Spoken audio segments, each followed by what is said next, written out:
O ayan, kasi naputol yung, sayang, naputol yung video natin ng ano kasi puno na naman ating gallery. Kumukulo na to. Ito ay bawang sibuyas, toyo, tubig. Yun na walang ano. Tapos, ito yung ating ginisang kasim yan. Kasim worth 100. So, yan, kumukulo na siya. May cubes na yan. So, ganito kadami yung ilalagay natin na ano, pansit bato.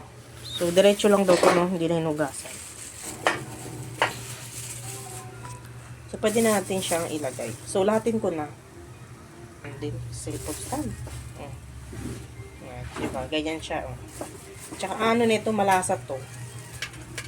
Ito yung nagte-trending, diba? Sa ano na merong. Teka lang, guys.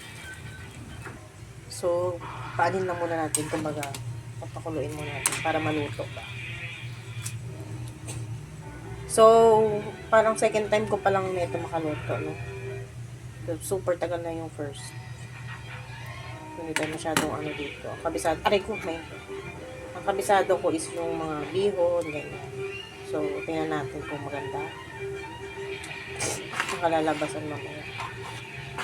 Pakuluin lang natin. Ito na ating pinchay. Ayun, nagpapabango. Tapos carrot, tsaka may repolyo tayo. Siyempre, huli na yan. Para hindi malantay yung gulay. Kit din. O, ito, lagay na natin yung gulay. Yung carrots muna. Then, ating pinchay. Pwede nga rin wala kasi alam niyo malasa na to kahit walang, gusto ko lang may carrots kasi may gulay na kasama tsaka pag ano ng kulay palinaw ng mata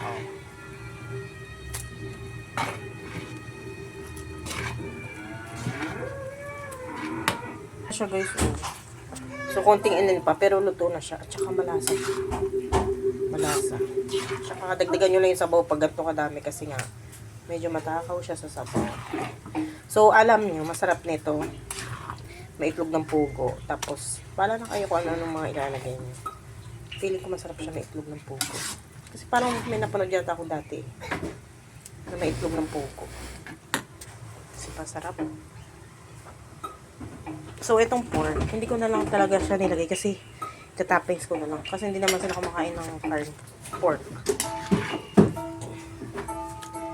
Hindi sila kumakain pero yung isa na tonkatsu na nabibili na ready to cook kinakain nila yun, di ba pork yun, breaded yun. So konti na lang yan, painin na natin. Ayan guys, tada, luto na. Diba? Sarap yan. Napakalasa niya. So ganyan lang kadali kalutuin. Pwede kayo mag-add dyan ng itlog pugo or what kung gusto